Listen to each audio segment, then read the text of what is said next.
Hey, Jill Heinerth here, ready to answer more of your questions that come through on my website on intotheplanet.com. I had a question from a viewer, listener, fan, whatever. I had a question from somebody that was asking me how on earth I focus my camera in the darkness of an underwater cave, that they were finding that to be incredibly challenging.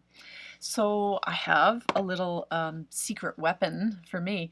What I do is I've got my camera in my right hand, and it's a large camera system, but it's well trimmed and balanced so that it's not too negative. It's very neutral in the water. And so it's got big arms on it and everything, but I can hold it easily with one hand. I always hold it with my right hand because I need to be able to hit the shutter trigger and most of the controls with my right hand. So in my left hand, I have a hand-mounted light. In this case, it's a Sola 2000, very inexpensive light. What I like about this light is it has both a wide diffused beam or a tight beam. So when I turn it on, I've got 3 different powers, and the other thing I like is the switch itself. Because this hand is busy, right? I can't be operating a difficult switch, and so with this I can literally just like hit the switch and boom, it's on. Ooh, I don't want to blind you there. And then I could hit it off with my elbow, whatever I need to do just by pushing that switch back or forward. I can change powers. I can even just kind of hit it against the camera arm. And then my hand is still on the camera system.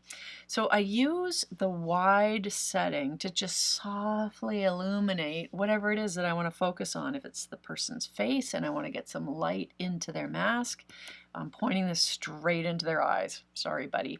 Or if it's a fish or an animal or something like that, same thing. But then when I'm reverting to just swimming through the cave, I can just knock the switch once and it's into a tight beam mode, and then I'm able to like signal my partner if I need to communicate with them in some way. So this kind of does everything for me in that regard, offering a very soft focus light as well as a tight signaling light and allowing me to hang on to the camera.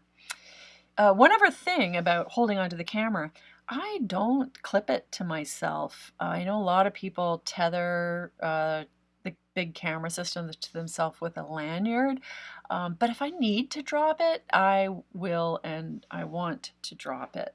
I don't want to be tethered to it because it's a big thing that could entangle me in a big mess. Like if I need to help a buddy, I'll drop the camera, right? I don't want it just dangling and being in the way. So I think it's a safer option. And if you needed to drop a weight belt, you don't want to get it all entangled in this massive housing that then is attached to you and is dragging you down.